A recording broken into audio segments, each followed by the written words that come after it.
गाय के किस अंग में है कौन से देवता का वास? कहते हैं कि जो मनुष्य प्रातः स्नान करके गौ स्पर्श करता है वह पापों से मुक्त हो जाता है। संसार के सबसे प्राचीन ग्रंथ वेद हैं और वेदों में भी गाय की महत्ता और उसके अंग प्रत्यंग में दिव्य शक्तियां होने का वर्णन मिलता है। गाय के गोबर में लक्ष्मी, गोमूत्र में भवानी, चरणों के अग्रभाग में आकाशचारी देवता, रंभाने की आवाज में प्रजापति और थनों में समुद्र प्रतिष्ठित हैं। मान्यता है कि गौ के पैरों में लगी हुई मिट्टी का तिलक करने से तीर्थ स्नान का पुण्य मिलता है। यानी सनातन धर्म में गौ को दूध देने वाला एक निरा पशु न मानकर सदा से ही उसे देवताओं की प्रतिनिधि माना गया है। गाय के अंगों में देवी देवताओं का निवास। पद्म पुराण के अनुसार गाय के मुख में चारों वेदों का निवास है। उसके सींगों में भगवान शंकर और विष्णु सदा विराजमान रहते हैं।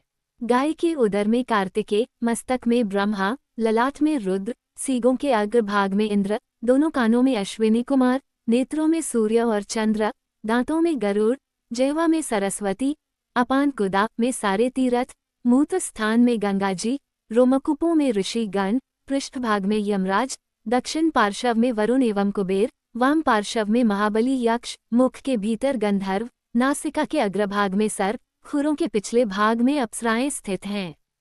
भविष्य पुराण, स्कंद पुराण, ब्रह्मांड पुराण, महाभारत में भी गौ के अंग प्रत्यंग में देवी देवताओं की स्थिति का विस्तृत वर्णन प्राप्त होता है। गायों का समूह जहां बैठकर आराम से सांस लेता है, उस स्थान की न केवल शोभा बढ़ती है बल्कि वहां का सारा पाप नष्ट हो जाता है। तीर्थों में स्नान दान करने से, ब्राह्मणों को भोजन कराने से, व्रत उपवास और जप तप और हवन यज्ञ करने से जो पुण्य मिलता है वही पुण्य गौ को चारा या हरी घास खिलाने से प्राप्त हो जाता है। गौ सेवा से दुख दुर्भाग्य दूर होता है और घर में सुख समृद्धि आती है। जो मनुष्य गौ की श्रद्धापूर्वक पूजा सेवा करते हैं, देवता उस पर सदैव प्रसन्न रहते हैं। जिस घर में भोजन करने से पूर्व गौ ग्रास निकाला जाता है, उस परिवार में अन्न धन की कभी कमी नहीं होती है।